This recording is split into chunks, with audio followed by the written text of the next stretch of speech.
Assalamualaikum warahmatullahi wabarakatuh. Kembali lagi kawan di Legenda Catur Dunia.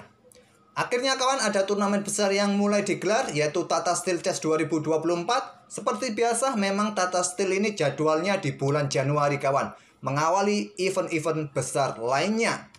Kalau di dunia tenis ada Wimbledon, nah Tata Steel ini Wimbledonnya catur kawan. Turnamen prestisius. Yang menarik di sini kawan, jumlah hadiah tidak disebutkan oleh organizer atau penyelenggara kawan. Jadi sangat rahasia, admin tidak pernah mendengar informasi berapa hadiah yang disediakan oleh Tata Steel di sini. Begitu juga tidak ada pernyataan dari para pemenang kawan. Kalau di tahun 2023 yang lalu, Anies Giri pemain tuan rumah yang menjadi juaranya kawan. Nah, seperti biasa di Tata Steel kawan, ada dua kategori, yaitu kategori Master dan Challengers kawan. Bagi yang memenangkan Challengers ini, di edisi selanjutnya akan masuk ke kelas Master kawan. Dan turnamen ini kawan diikuti oleh 14 Grandmaster. Magnus tidak ada di sini kawan, ada Ding Liren, juara dunia yang akhirnya turun gunung juga setelah 10 bulan atau 11 bulan tidak bermain kawan. Ian Nepomniachtchi, Alireza Firoza, Anies Giri, Pragnananda, Vidit, dan lain-lainnya kawan di sini. Dan ada satu pecatur wanita yaitu juara dunia Zhu Wenjun. Dan tadi malam sudah memainkan babak pertamanya kawan. Kita akan coba lihat permainan dari juara dunia yang mulai turun gunung lagi kawan. Terakhir kali Ding Liren ini bermain di Grand Chess Tour seri pertama Super Bad kawan. Namun di seri kedua dia mengundurkan diri, tidak melanjutkan ikut bermain di Grand Chess Tour. Dan lawannya di babak pertama ini adalah Vidit, pemenang dari Grand Swiss bulan November yang lalu kawan. Vidit ini juga masuk ke kandidat turnamen tahun 2024 ini, juga mempunyai kesempatan untuk menantang Ding Liren jika Vidit ini nanti menang di kandidat. Dan sementara kita nikmati terlebih dahulu permainan dari Vidit versus Ding Liren. Juara dunia saat ini kawan dipegang oleh pecatur Cina yang berhasil mengalahkan Ian Nepomniachtchi tahun lalu. Oke kawan, di sini Ding Liren pegang hitam, Vidit pegang putih, mengawali dengan pembukaan pion menteri, pion D4, ada kuda F6, ada pion C4, pion E6, nah kuda C3, gajah B4, Nimzo Indian di atas papan sekarang. Banyak sekali variasi-variasi yang ada di Nimzo Indian. Tak perlu saya jelaskan satu persatu, nanti di akhir video ada playlist Nimzo Indian. Bisa kalian lihat berbagai pembukaan atau variasi-variasi yang pernah dimainkan oleh Grandmaster dunia. Dan di situ biasanya di awal video saya sertakan juga langkah-langkah alternatif atau variasi-variasi di awal pembukaan kawan. Nah, di sini Vidit memilih variasi kemoh. Apa tujuan variasi kemoh ini kawan? Dengan pion F3 ini kawan, biasanya untuk dukungan pion pusatnya. Ya seperti biasa, dalam permainan catur kita berusaha untuk mendapatkan kontrol yang solid di pusat kawan. Dan juga ini untuk menghentikan laju pergerakan kuda yang coba membantu gajah tekan kuda C3. Ada juga biasanya opsi raja lari ke petak F2 juga sering terjadi di variasi kemoh ini kawan. Nah, di sini pilihan utamanya adalah pion D5, pion C5, dua pilihan bagi hitam untuk melanjutkan untuk meladeni permainan variasi kemoh pion F3 ini. Nah, di sini Ding Liren memilih jalur utama dengan pion D5. Pion A3, gajah tarik mundur ke petak E7 oleh Ding Liren. Ini bukan pilihan utama, bahkan Stockfish pada posisi ini kawan menyarankan hitam langsung melakukan pertukaran. Inilah pilihan yang paling populer kawan. Nomor 2, mundur ke petak E7. Nomor 3, mundur ke petak D6. Tapi yang paling populer yang disarankan oleh Stockfish juga langsung pertukaran dengan kuda C3 skak. Yang biasanya akan berlanjut seperti ini. Ambil balik oleh pion B. Nah, hitam akan counter dengan pion C5. Kalian pukul saja dengan pion C, pukul pion D5 terlebih dahulu. Ambil balik oleh kuda, coba tekan pion C3. Kalian lanjutkan pertukaran sekali lagi pion D, pukul pion C5. Karena sudah tidak ada gajah gelap di sini, biasanya menteri akan dikeluarkan ke petak A5 kawan, langsung menyerang dua pion sekaligus di sini. Nah, di sini kalian coba serang kuda dengan langkah pion E4. Nah, kebanyakan kuda ini ditarik mundur kawan, ke petak E7 ataupun ke petak E6. Maksud saya ke petak F6. Anggap saja mundurnya ke petak E7 kawan yang paling populer. Nah, di sini kalian bisa lanjutkan dengan pengembangan gajah ke petak D3. Maaf salah, maksud saya gajah gelap ini kawan ke petak E3. Kalaupun ada menteri ambil pion di sini, nah raja ini bergerak ke petak F2. Itulah jalur utamanya kawan dengan pertukaran gajah dengan kuda C3 ini. Tapi Dingliren memilih mundur ke peta E7, sudah memilih jalur sampingan kawan. Nah, pion E4 balasan utama kawan, karena memang sudah dipersiapkan dengan pion F3 tadi. Nah, pion dipukul pion E4, masih balasan utama dari gajah mundur ke peta E7. Pion F ambil balik pion E4, sekarang dikonter dengan pion C5. Pion D5, pion E5, dua pilihan terbaik bagi putih untuk melanjutkan langkah menurut engine. Yang paling populer dengan pion D5, inilah yang dipilih oleh Vidit juga dengan pion D5. Nah, pertukaran langsung dengan pion E pukul pion D5, pion E ambil balik pion D5, Dingliren di sini rokade.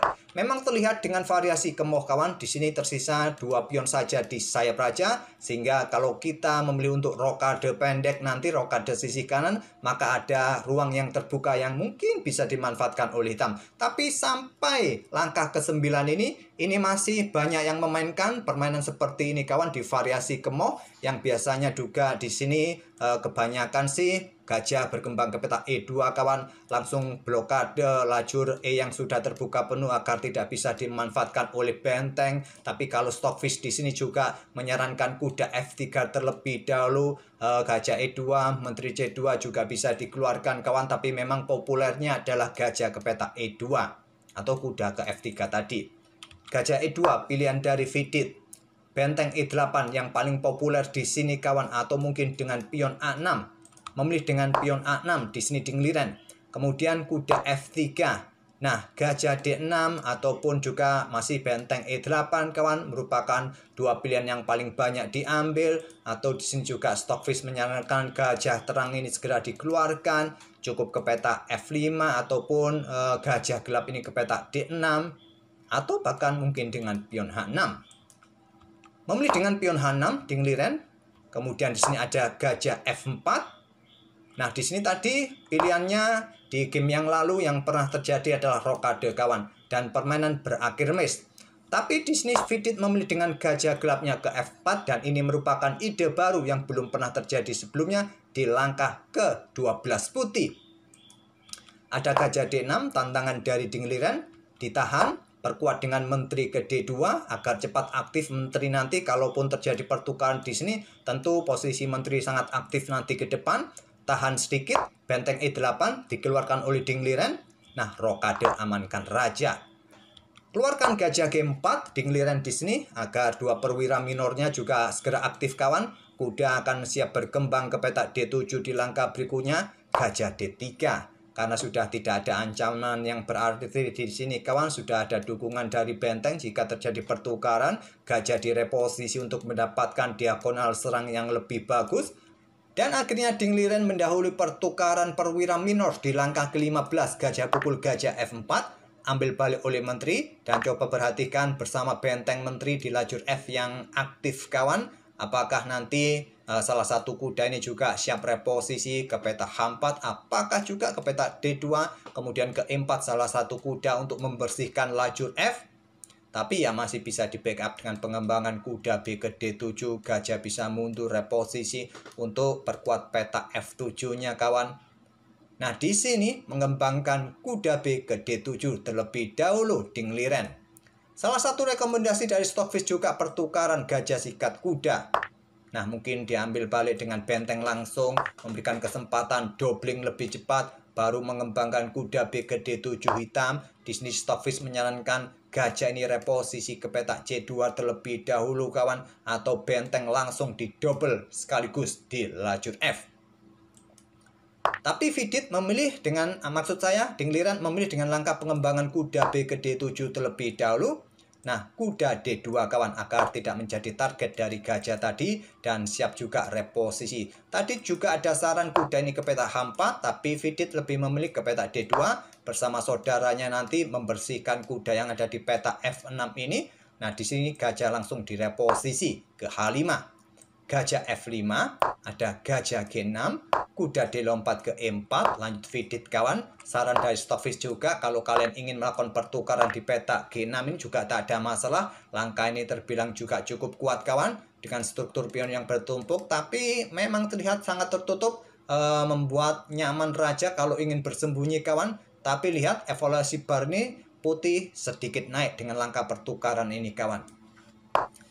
Tapi Vidit memilih dengan langkah kuda D4 ke E4, akhirnya didahului oleh Dingliran sekali lagi agar pionnya tidak rusak. Gajah pukul gajah F5, ambil balik oleh menteri. Kemudian di sini menteri disarankan keluar ke petak B6 ataupun cukup ke petak C7 kawan. Memilih untuk mencoba membuat langkah pengorbanan pion sementara dengan pion B5. Yang terkuat menahan diri bermain dengan pion B3 menurut Stockfish. Tapi Vidit memilih langsung menerima dengan pion C pukul pion B5. Pion A ambil balik pion B5. Hati-hati, kalau kalian ambil pion ini kawan, maka kuda jatuh di sini. Coba lihat di sini, mendapatkan 2 kali tekanan. Jadi pion B5 tadi bukan pengorbanan cuma-cuma.